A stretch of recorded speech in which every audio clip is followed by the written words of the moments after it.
Hi!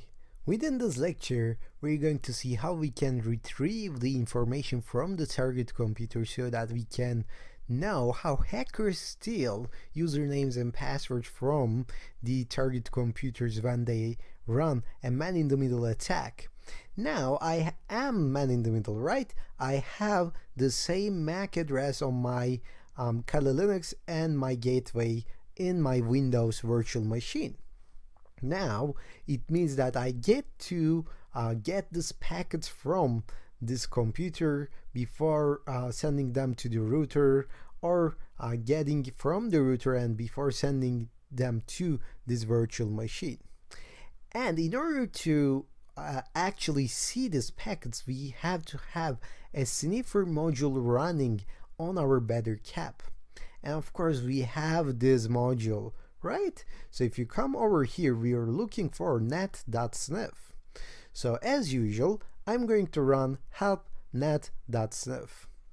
So you see a lot of parameters and a lot of commands inside of net.snif. And the only thing that we are interested in is here that net.snif on, actually, because we're not going to change any other parameters. But as you can see, this net.snif on, this will start the network sniffer in background. And if we say net.snif off, it will just stop it. So you can see the parameter descriptions over here, but they are very good by default. So I'm going to leave this as it is. And all I'm going to do is just write net.snif on. So this is standard syntax in better cap. So maybe you remember the previous lecture when we have written net.prob on, arp.spoof on. So this is the same thing, net.snif on. And if we run help, you can see that net.snif is actually running at this moment. Now let's go back to our Windows machine and just run a browser over here. And you can try this with Google Chrome or Microsoft Edge as well. So this comes with Microsoft Edge. So it's kind of convenient to use Microsoft Edge for test purposes, but of course you can just download Google Chrome or any other browser to test this with. So man-in-the-middle attacks do not perform or do not behave in the same way with different browsers. So it may be a good idea to test this on different browsers so that you can decide to go with better cap or man-in-the-middle framework depending on their performance on different browsers.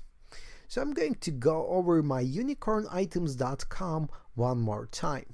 So this is unicornitems.com, and this website belongs to me, and it's kind of an e-commerce website, but I really keep it for test purposes. It has HTTP built in inside, so it doesn't have HTTPS.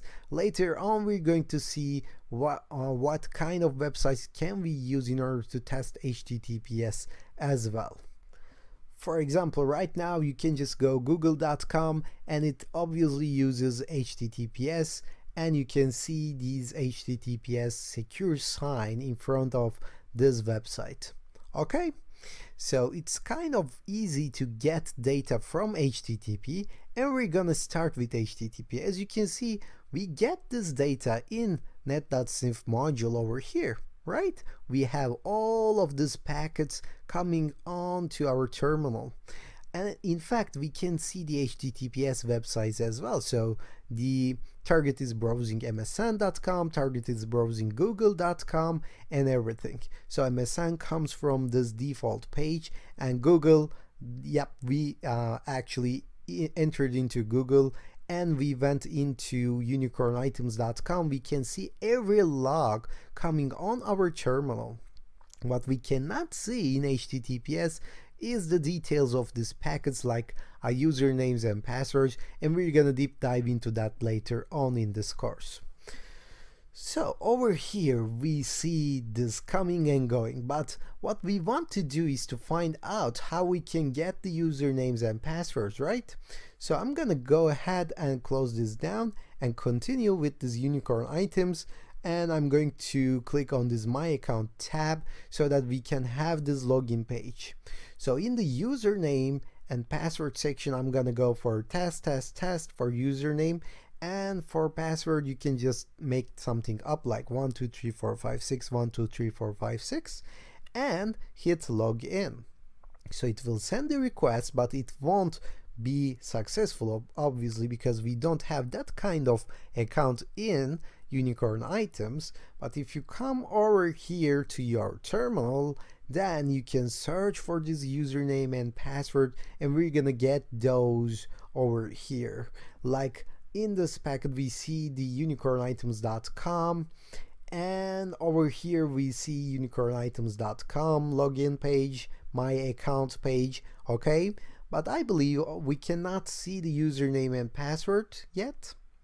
So let me scroll up a little bit, and if you cannot find it, and in this case I'm right now seeing it on screen, let's pretend that I didn't see it and scrolled up a little bit more. If you cannot find it, of course you can search for it using your terminal find. If you come over here and search for a password, for example, and hit enter, you can just search it multiple times, and here you go. Now you see the test as username, and 123456 and 123456 as password. Now we managed to hack the target user, right? Now we know his username, we know his password, so we can log into his account on unicornitems.com. So it's kind of cool, right? We managed to get this information from the target computer. Of course, we did it in HTTP website, and it's kind of easy to get that on HTTP websites, but it's a little bit harder to get that on HTTPS. And remember to use search and everything in your terminal, okay, and try to focus on what's important or what's not. As you can see, we get a lot of logs over here thanks to the sniffing strength of this better cap tool. But it's important to search for usernames and passwords if you want to get your information directly. And again, we're gonna focus on getting this data on HTTPS websites as well, and we're gonna do that in the next lecture.